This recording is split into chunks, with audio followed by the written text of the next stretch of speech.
यार रिलायंस इंडस्ट्री का स्टॉक लिया था, आज 4% गिर गया।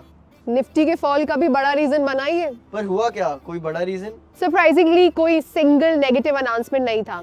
एक्चुअली मल्टीपल चीजें एक साथ हिट हुई। जैसे कि सबसे पहला प्रॉफिट बुकिंग। रिलायंस के शेयर्स अपने 52 वीक हाई पर थे, 1611 रुपए पर। जब इतना स्ट्रॉन्ग रैली होता है, short term investors profit book कर लेते हैं, और जब रिलायंस जैसा heavy weight stock profit taking देखता है तो सेलिंग प्रेशर स्ट्रॉन्ग हो जाता है। तो मतलब ये नॉर्मल है?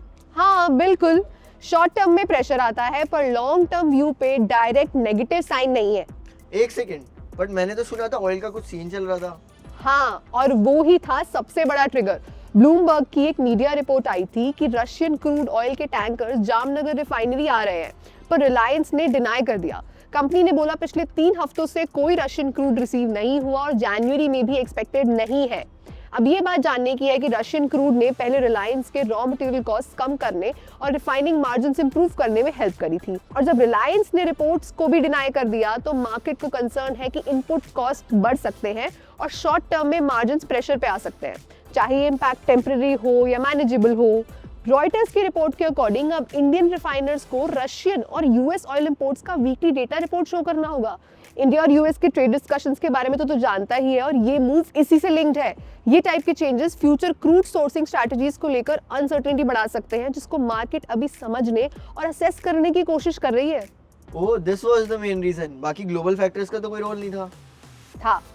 ग्लोबल जियोपॉलिटिक्स, यूएस वेनेजुएला तो तू जानता ही है। अगर डिटेल में आपको ग्लोबल ऑयल गेम समझना है ना, तो watch this video of hours. Specially ना ऑयल प्रोड्यूसिंग कंट्रीज से related news crude oil supply और प्राइसेस में वॉलेटिलिटी का रिस्क बढ़ा रही हैं, और जब ऑयल अनस्टेबल होता है रिफाइनर्स के स्टॉक सेंसिटिव हो जाते हैं, जैसे कि रिलायंस जो कि लार्ज रिफाइनर है। तो ओवरऑल मार्केट का मूड कैसा है? मार्केट्स ऑलरेडी वीक थे, सेंसेक्स और निफ्टी दोनों रेड में। ऐसे टाइम पे इन्वेस्टर्स पहले लार्ज कैप स्टॉक्स से एक्सपोजर कम करते हैं और रिलायंस जैसे स्टॉक्स इजी टारगेट बन जाते हैं। तो रिलायंस का 4% फॉल शॉर्ट टर्म फैक्टर्स का मिक्स लगता है profit booking, crude oil concerns, global uncertainty और वीक सेंटिमेंट की वजह से। मतलब हम जैसे लॉन्ग टर्म इन्वेस्टर्स को पैनिक तो नहीं करना चाहिए? एग्जैक्टली, अभी के लिए ये ज्यादा सेंटिमेंट ड्रिवन मूव लगता है, फंडामेंटल्स का ब्रेकडाउन नहीं है। तो अगर आपको भी ये वीडियो अच्छा लगा, do not forget to like and subscribe to our channel. Investment in the securities market is subject to market risks. Read all the related documents carefully before investing.